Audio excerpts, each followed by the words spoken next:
Welcome to Kenton Teaches. Enjoy the video. You're starting by finding the apps that serve ads. Open Settings, go to Apps, and enable Show System Apps so you can see carrier and ad services.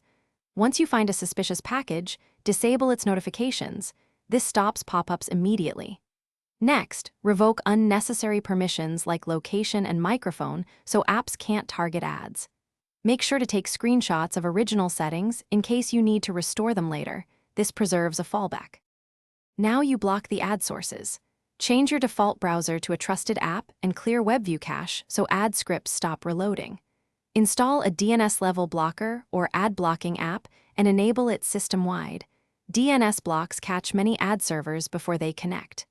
If apps are pre-installed and cannot be uninstalled normally, use settings to disable them or use ADB from a computer to remove packages.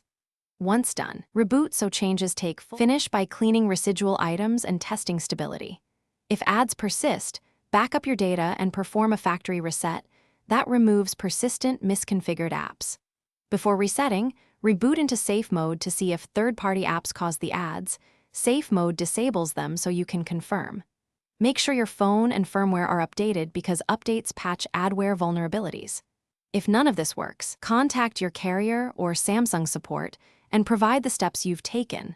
They can escalate or provide a replacement if needed.